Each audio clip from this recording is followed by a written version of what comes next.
I will go back. I will beg my father's forgiveness. I will say to him, Father, I have sinned against heaven and against you. I'm not worthy to be called your son. Let me be your servant.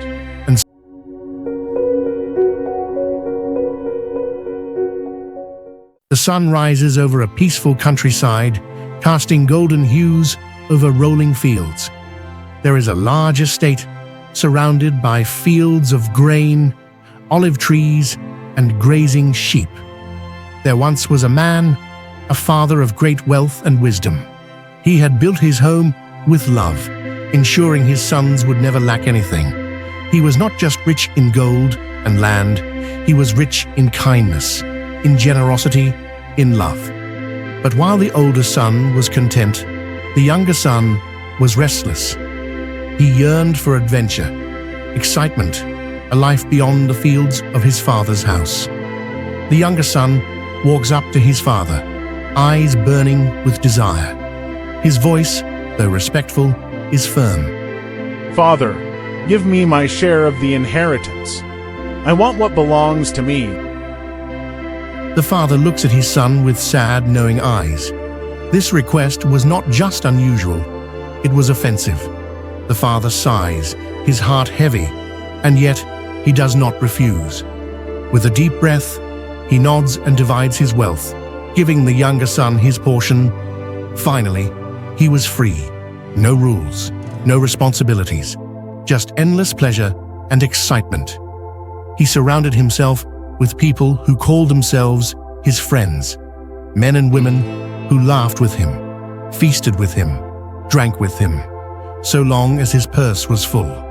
But wealth does not last forever, and neither do false friends. And then famine struck. Food became scarce. Work was hard to find, and the once proud young man who had lived in luxury now wandered the streets, starving. For a Jewish man, nothing could be worse. Pigs were considered unclean, and yet here he was, wishing he could eat the very food they ate. Even the servants in my father's house have bread to eat. And here I am, starving. I will go back. I will beg my father's forgiveness. I will say to him, Father, I have sinned against heaven and against you. I'm not worthy to be called your son. Let me be your servant. And so he rose and began the long, painful journey home. The father had waited. Every day he had looked. Every day he had hoped. And then, one day, he saw him, and he ran. Not with anger, not with judgment, but with love. Father, I have sinned against heaven and against you. I am not worthy to be called your son. But before he can finish, the father embraces him, tight, warm. Bring the finest robe, put a ring on his finger, kill the fattened calf. Tonight, we celebrate, for my son was lost, and now he is found. But the older brother stands at a distance, arms crossed, anger in his eyes, and said to his father, All these years, I have worked for you. I never disobeyed. Yet you never gave me such a feast.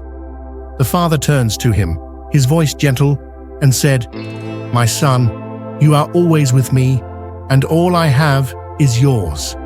But your brother was lost, and now he is found. Should we not rejoice? This is more than a story about a wayward son. It is a story about us. How often have we strayed? How often have we sought fulfillment in the wrong places? Yet no matter how far we run, the Father waits, ready to forgive. The elder brother teaches us another lesson, that pride and self-righteousness can keep us from understanding grace. Forgiveness is not earned, it is given. Today, many relationships are broken, families divided, friendships lost. But what if we chose to forgive? What if, like the Father, we embrace those who hurt us, instead of casting them away? God's love is limitless, His grace is boundless, and His arms are always open. If you are inspired by this story, Don't forget to like this video, subscribe for more Bible teachings, and share your thoughts in the comments.